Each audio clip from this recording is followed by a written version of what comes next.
Hello everyone. आज हम discuss करने वाले हैं सेकंड क्वेश्चन, जिसमें हम फ्लूइड मोज़ेक मॉडल के बारे में जानेंगे, प्लाज्मा मेम्ब्रेन की। ये क्वेश्चन जो है MSc zoology molecular cell biology first paper जो है M00001, उसमें सेकंड क्वेश्चन है। अगर आपको कोई वीडियो पसंद आए तो प्लीज इसको लाइक कर दीजिएगा, दोस्तों के साथ शेयर कर लीजिएगा और चैनल को सब्सक्राइब कर लीजिएगा।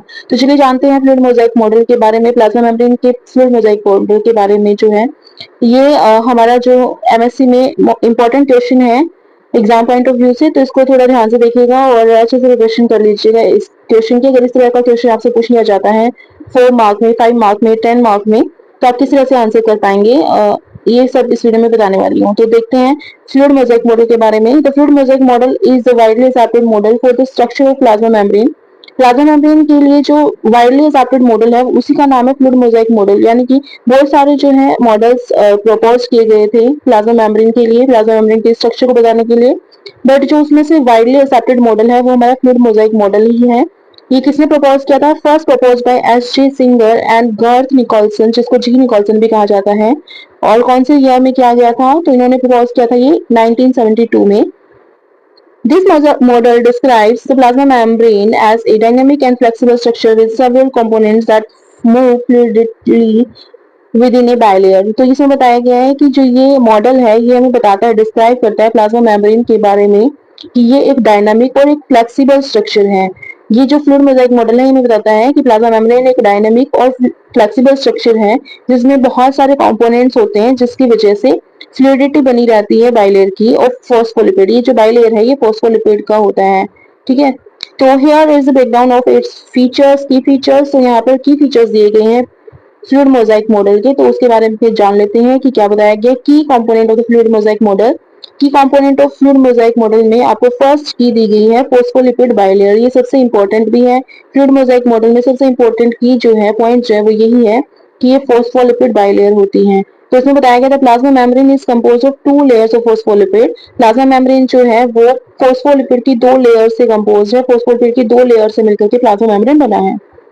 Each phospholipid molecule has a hydrophilic, और हर एक फोस्फोलिपिड के मॉलिक्यूल में एक हाइड्रोफिलिक यानी कि वाटर अट्रैक्टिंग हेड होता है और 2 हाइड्रोफोबिक वाटर रिपेलिंग टेल्स, और 2 जो है टेल्स होती हैं। एक हेड होता है जो कि हाइड्रोफिलिक होता है, वाटर अट्रैक्टिंग होता है, वाटर की तरफ अट्रैक्ट होगा, और 2 इसकी टेल्स होंगी जो कि क्या है, वाटर रिपेलिंग होती हैं। तो इस तरह का जो है फॉस्फोलिपिड बाइलेयर को बनाने वाला मॉलिक्यूल होता है।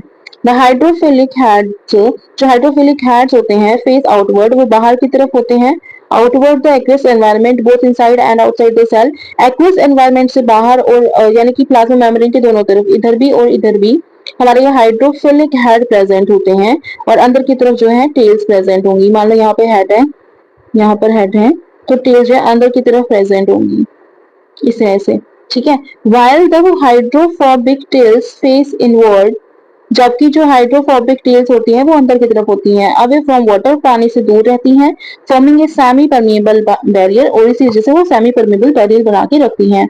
नेक्स्ट पॉइंट हमें दिया गया फ्लूइडिटी। फ्लूइडिटी भी मोस्ट इंपॉर्टेंट पॉइंट है क्योंकि आपसे पूछ लिया जाता है, बोला भी जाता है फ्लूइड मोज़ेक मॉडल बोला जाता है, तो फर्स्ट वर्ड ही फ्लूइड आता है। तो फ्लूइडिटी से देखते हैं क्या बताया गया था। Phospholipids and proteins within the membrane are not fixed in place.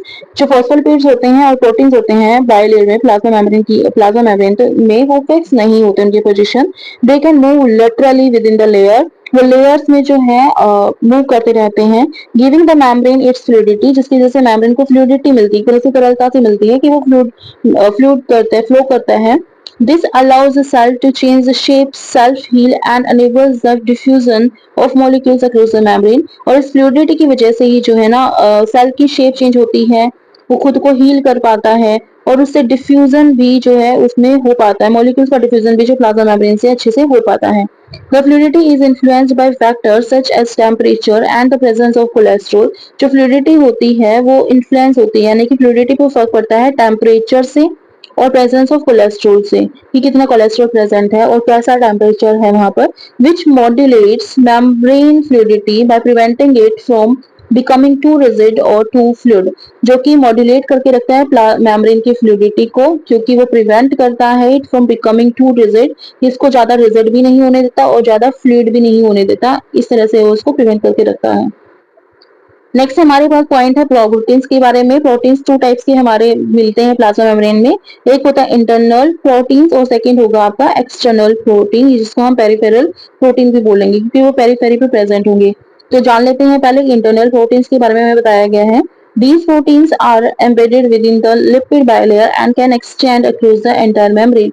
जो हमारी इंटीग्रल प्रोटीन होते हैं वो जो है बाइलेयर में अंदर की तरफ एम्बेडेड होते हैं, एक तरह से धसे हुए होते हैं, अंदर की तरफ रहते हैं उसके बाइलेयर के, and can extend across the entire membrane, और पूरी मेम्ब्रेन में भी जो है एक्सटेंड हो सकते हैं, फैले हुए हो सकते हैं। They are involve in transport, ये जो होते हैं हमारे प्रोटीन्स इंटीग्रल प्रोटीन्स होते हैं, ये आपके ट्रांसपोर्ट में इन्वॉल्व होते हैं, यानी कि ट्रांसपोर्ट का काम भी ये करते हैं। एक्टिंग एज चैनल्स और कैरियर्स फॉर मॉलिक्यूल्स, जिसमें ये चैनल्स की तरह वर्क करते हैं या फिर कैरियर्स की तरह वर्क करते हैं, मॉलिक्यूल्स को कैरी करने का काम करते हैं। पेरिफेरल प्रोटीन्स के बारे में बताया गया है। These are attached to the surface of the membrane, जो पेरिफेरल प्रोटीन्स होते हैं ये मेम्ब्रेन के सरफेस पर अटैच होते हैं, आइदर ऑन द साइटोप्लाज्मिक और एक्स्ट्रा सेल्यूलर साइड, या तो साइटोप्लाज्मिक साइड पर या फिर एक्स्ट्रा सेल्यूलर जो साइड होती है वहां पर, and are involve in signalling maintaining the cell shape, और ये सिग्नल देने में, सेल की शेप को मेंटेन करने में, and supporting the membrane structure, membrane के स्ट्रक्चर को जो है सपोर्ट करने में भी हेल्प करते हैं। पेरिफेरल प्रोटीन्स के दो तीन कार्य हैं, फंक्शन है। ये सेल की जो शेप है उसको मेंटेन करके रखता है, सपोर्ट देता है मेम्ब्रेन के स्ट्रक्चर को, और इसके अलावा सिग्नलिंग का वर्क करता है, सिग्नल्स को ट्रांसपोर्ट करने का। नेक्स्ट पॉइंट है हमारे पास है cholesterol. Cholesterol molecules are dispersed among the phospholipids in animal cell membrane. तो बताया गया कोलेस्ट्रॉल जो मॉलिक्यूल्स होते हैं वो इंटरस्प्रेड होते हैं, अंदर की तरफ फैले हुए होते हैं फॉस्फोलिपिड्स में। एनिमल सेल के जो फॉस्फोलिपिड्स होते हैं उनमें जो है ये फैले हुए होते हैं। They help stabilise membrane by modulating fluidity, वो मेम्ब्रेन को स्टेबलाइज करते हैं क्या करके, मॉड्यूलेट करके, फ्लूइडिटी को मॉड्यूलेट करके ये जो है स्टेबलाइज करके रखते हैं प्लाज्मा मेम्ब्रेन को, मेकिंग इट लेस परमिएबल, जिसकी वजह से वो लेस परमिएबल हो जाती है, आसानी से जो है परमेबिलिटी नहीं दिखाती, शो नहीं करती, to very small water soluble molecules that might otherwise pass freely through.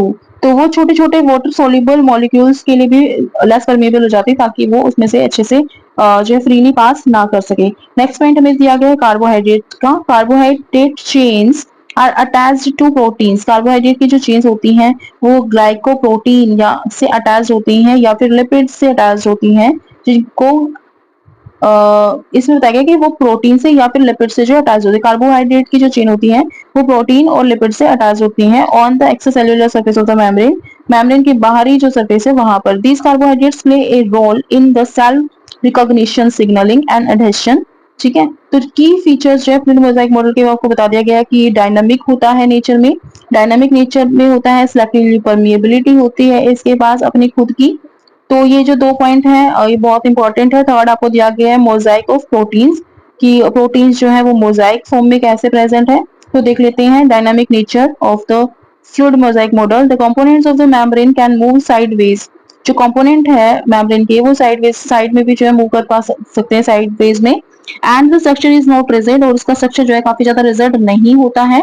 This fluidity allows the cell membrane to be flexible, repairable and adaptable to different environment. और ये जो फ्लेक्सिबिलिटी है, फ्लूइडिटी है जो आपकी सेल मेम्ब्रेन, प्लाज्मा मेम्ब्रेन की, इसी की वजह से आपकी फ्लेक्सिबल हो जाती है, रिपेयर हो सकती है, इसकी रिपेयरेबल होती है और अडेप्टेबल होती है, अडेप्ट कर पाती है डिफरेंट डिफरेंट एनवायरनमेंट को काफी easily.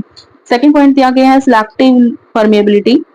The plasma membrane controls the movement of substances in and out of the cell. Plasma membrane की जो है एक्टिविटीज को, सब्सटेंसेस की एक्टिविटीज को कंट्रोल करके रखती है कि सेल के अंदर और सेल के बाहर कौन कौन सी जो है चीजें आपकी सब्सटेंसेस मूव कर रहे हैं। स्मॉल नॉन पोलर मॉलिक्यूल जिसमें like oxygen and carbon dioxide can pass through easily, जिसमें से जो आपकी प्लाज्मा मेम्ब्रेन होती है उसमें से ऑक्सीजन और कार्बन डाइऑक्साइड के मॉलिक्यूल्स इजीली पास कर सकते हैं, while larger or charged molecules like ions and glucose require specialized permeability, तो specialise proteins to help them cross the membrane. यहाँ पे बताया गया है कि जैसे गैसेस होती हैं वो तो इजीली यहाँ से पास हो जाती हैं क्योंकि वो क्या है आपके नॉन पोलर मॉलिक्यूल्स हैं, बट उनके अलावा कुछ और चार्ज मॉलिक्यूल्स होते हैं जैसे कि आपके प्रोटीन्स हुए, ठीक है, या फिर जो है स्पेशलाइज्ड रिक्वायर्ड स्पेशलाइज्ड प्रोटीन्स, ये आपके प्रोटीन जो है हेल्प करते हैं चार्ज मॉलिक्यूल्स को, जैसे कि आपके आयंस हुए, ग्लूकोज हुए। तो आयंस और ग्लूकोज जो है वो इजीली जो है ट्रांसपोर्ट नहीं हो सकते इसमें से इनको प्रोटीन्स की हेल्प से ही ट्रांसपोर्ट किया जा सकता है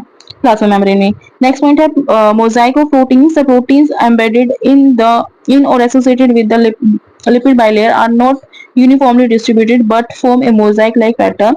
हमें बताया गया है कि मोजाइक लाइक पैटर्न बना दिया जाता है प्रोटीन का इस मॉडल में, जबकि वो अच्छे से जो है एक तरह से डिस्ट्रीब्यूटेड नहीं होते, यानी कि इक्वली डिस्ट्रीब्यूटेड नहीं होते सेल मेम्ब्रेन के हर एक पार्ट में, ये कहीं कहीं पे प्रेजेंट होते हैं, जिसकी वजह से मोजाइक इसका नेचर होता है जिगजैग फॉर्म में या ठीक है। Each protein has specific function. हर एक प्रोटीन का एक स्पेसिफिक फंक्शन होता है, सच एज ट्रांसपोर्टिंग, जैसे ये ट्रांसपोर्टिंग का काम करते हैं सब्सटेंसेस को, एक्टिंग एज रिसेप्टर, रिसेप्टर की तरह वर्क करते हैं, और facilitating enzymatic reaction, enzymatic reaction को फैसिलिटेट करने का काम भी जो है आपके फिर ये मोजाइक प्रोटीन्स का होता है। समरी में देख लेते हैं कि हमने क्या पढ़ा है फ्लूइड मोजाइक मॉडल के बारे में।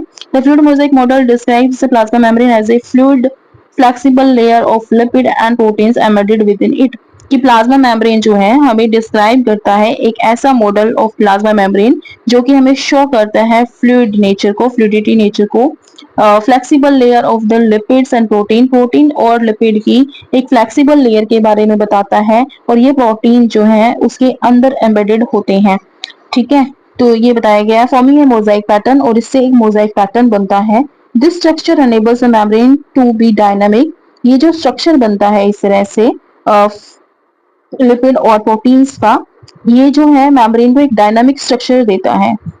Selectively permeable and responsive to the cell's environment, जिसकी वजह से ये जो सेल मेम्ब्रेन है हमारे सिलेक्टिवली परमिएबल हो जाती है और सेल्स के एनवायरनमेंट के प्रति रिस्पॉन्सिव हो जाती है। So this was all about this question of fluid mosaic model. In our next video we will be discussing about which organelles are involved in photosynthesis. Till then, if you like my video, then please do like and share it with your friends. Also subscribe my channel, and yes, please don't forget to press the bell icon too, so that you will be notified whenever I will be uploading any new video on my channel. So thank you so much for watching. Thank you friends. Stay tuned and bye bye. Take care.